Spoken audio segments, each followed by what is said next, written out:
Hoje, do outro lado da linha telefónica, Hélio Moraes. Boa noite. Boa noite, tudo bem? Boa noite, Hélio, tudo bem? Um ano de 2019 com discos gravados no Brasil, com viagens ao Brasil. Primeiro, um bocadinho dessa experiência de ir gravar, de ir tocar ao Brasil. Como é que foi isso para vocês? Foi um ano muito intenso.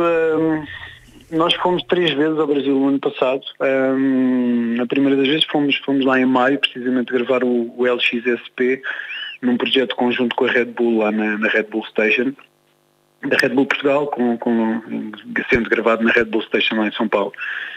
E aí tivemos a oportunidade de gravar com uma série de artistas que tivemos a lata de convidar, e perceber que muitas vezes aquele discurso de que nós estamos dispostos a receber o Brasil, mas o Brasil não está disposto a receber-nos da mesma forma. Para nós, não era um discurso que nós tivéssemos, mas era um discurso que nós ouvíamos frequentemente, e honestamente tivemos a prova de que as coisas não são assim, porque toda a gente que nós convidámos para participar nesse disco aceitou. Tivemos o Edgar, que é um rapper / spoken word / ativista. Tivemos a Maria Braudo, que é uma instrumentista incrível. Tivemos o Dinho dos Bugarins. Ainda por cima disto tudo, ainda tivemos o privilégio de ter o Castrup, o produtor da Elza Soares, a produzir o EP. Portanto, na verdade, só temos amor a retirar dali, e foi uma experiência incrível desse ponto de vista, e aprendemos muito na gravação desse EP, especialmente com a parte das percussões e de como fazer as percussões respirarem um bocadinho mais entre umas e outras. Com o Castro foi uma lição muito, muito importante, que depois acabámos por trazer para o álbum, para o Yes, porque nós chegámos do Brasil no final de maio e no início de junho já estávamos em estúdio a começar a gravar o álbum novo, então foi muito importante para nós termos estado lá nessa altura.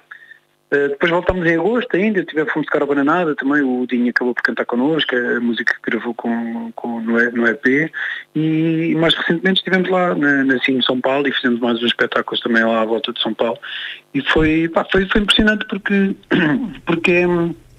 é uma realidade diferente. Uma coisa que retirámos lá também é que os músicos todos colaboram muito uns com os outros. Há um músico que é o Giovanni Cidreira, cujo disco, o último disco, o Bank, o guitarrista dos Bugarins, produziu, e vimos uma coisa que se calhar aqui não vemos tanto, que é tipo, de repente os Bugarins são uma banda bastante maior que o Giovanni Cidreira, mas o Giovanni Cidreira foi dar um concerto em que o guitarrista contratado e o baterista contratado eram 2 músicos de Bugarins. Então, foi muito importante olhar para isto e perceber que ali mais do que gerir espaço e do que proteger território, o pessoal dá-se e colabora e faz as coisas de uma forma super fluida e bonita, e isso foi muito, muito importante para nós. Na próxima sexta-feira à noite estão em Coimbra, no Salão Brasil, onde já estiveram, é um regresso. Estão a começar a apresentar este Yes, já estiveram há uma semana não, na quinta em Lisboa. Exatamente. Na quinta em Lisboa, este fim de semana fazem Coimbra e Porto. Como é que vocês estão, digamos, a preparar este início de turnê, este início de concertos de 2020? Obviamente que é este Yes que é a vossa bandeira, digamos, em termos de espetáculos, mas estão a tocar quase o Yes todo, a parte do Yes, misturam um bocadinho estes já 10 anos de carreira? Não, na verdade estamos a misturar. O Yes tem... Bom, em termos de faixas tem 9, mas na verdade uma é consequência, quase uma versão da música anterior. Portanto, em boa verdade, o disco teria 8 canções, 8 músicas, não diria 8 canções. Teria 8 músicas, nós estamos a tocar 6 dessas 8. Porque as outras 2 também são mais difíceis de encaixar num set com as músicas antigas, então tivemos que fazer essa triagem. Portanto, estamos a tocar 6 músicas do Yes, 6 das 8, e depois estamos a misturar com os outros discos. Estamos a tocar muita coisa do Madeira também, mesmo do Mitra estamos a tocar algumas coisas, e do Paus.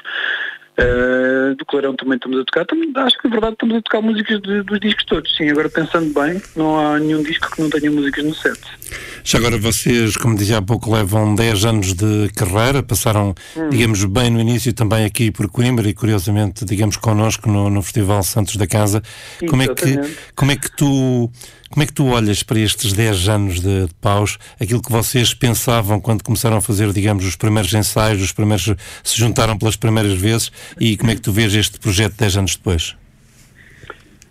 Olha, nós quando começámos a banda, muito honestamente e sem qualquer desprestígio para as salas que eu vou mencionar, era com uma felicidade enorme que nós olhávamos para a ZDB, para os Maus Hábitos, para a Xé, e pensar que esse seria o nosso target, ou seja, o nosso desejo quando começámos pausa era tipo, era bem fixe, fazemos este circuito e quem sabe fazer alguns teatros também, porque sabíamos que era uma proposta um bocadinho diferente das outras bandas que tínhamos tido anteriormente e que era uma coisa experimental, então achávamos que também podia ter espaço em teatros, mas esse era o nosso circuito, era o que nós achávamos que íamos fazer.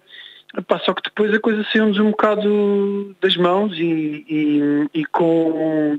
Logo no ano de edição do EP É Uma Água, houve um azar de um artista dos Plan B em Paredes de Cora e nós acabámos por isso substituí-los à última da hora, porque tínhamos feito parte do showcase da Enxofada no Alive.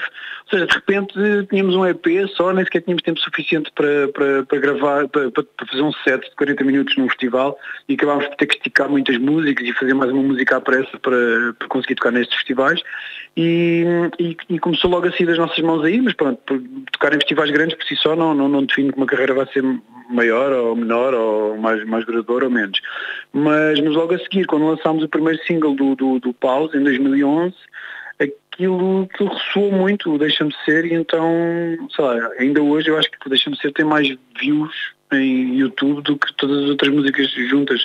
Portanto, aquilo saiu-nos um bocadinho do controle logo à primeira, mas pronto, acabámos por nos juntar depois mais tarde à estrutura da Primavera Sound de Barcelona, do LCL del Primavera. Isso também nos abriu o estrangeiro depois, em 2014, 2015 tocámos muito no resto da Europa, tocámos no México, nos Estados Unidos, que era uma coisa completamente inimaginável para nós, sei lá, não é que não achássemos que seríamos merecedores disso, ou que haveria sempre e que há todos os anos bandas portuguesas merecedoras disso, porque há, mas sabemos quão difícil é às vezes conseguir chegar a esses sítios, pela simples razão de que nem sempre te consegues mostrar, não é? Então, se não te conseguires mostrar, também não consegues cativar, não é?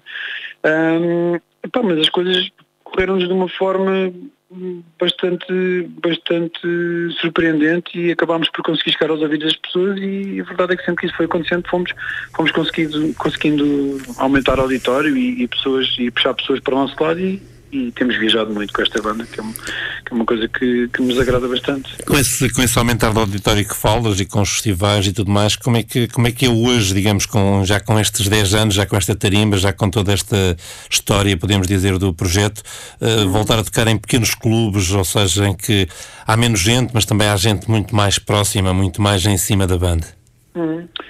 Nós nunca deixámos de fazer isso, porque, na verdade, a partir do momento, especialmente, em que começámos a fazer muita tour na Europa, claro que fizemos bastantes festivais e fizemos alguns festivais grandes no resto da Europa, mas a esmagadora maioria dos coisas, quando vais em tour, quando sempre fizemos tour de 15 dias ou de um mês na Europa, acabas por tocar em clubes.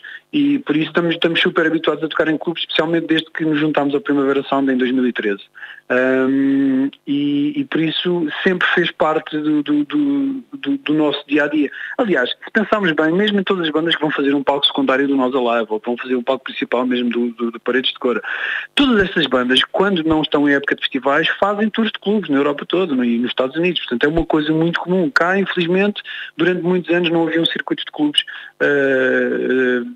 não sei se não haveria ou se não haveria vontade das bandas também, se não haveria receio de todas as partes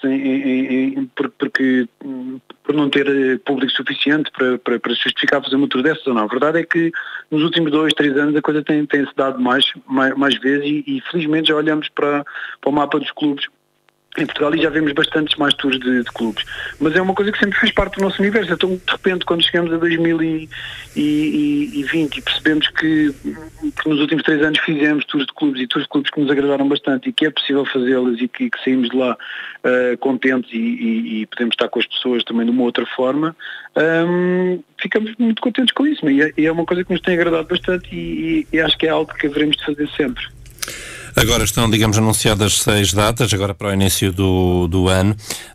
Como é que está, digamos, os tempos mais próximos? E falavas, digamos, também do ir lá fora. Há já, digamos, coisas lá para fora pensadas, alinhavadas, algumas que já se possam contar?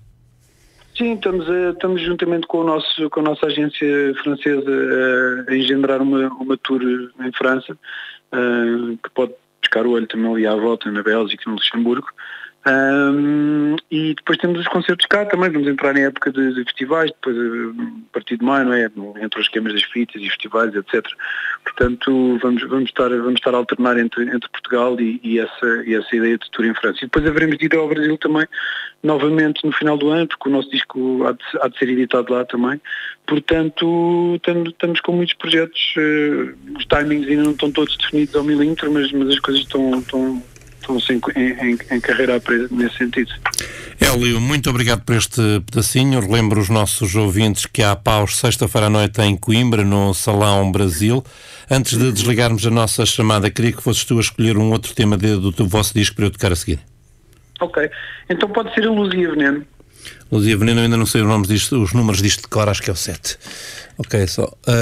Fica então aqui a escolha do Hélio. Hélio, até sexta, um abraço. Até sexta, obrigado, um abraço.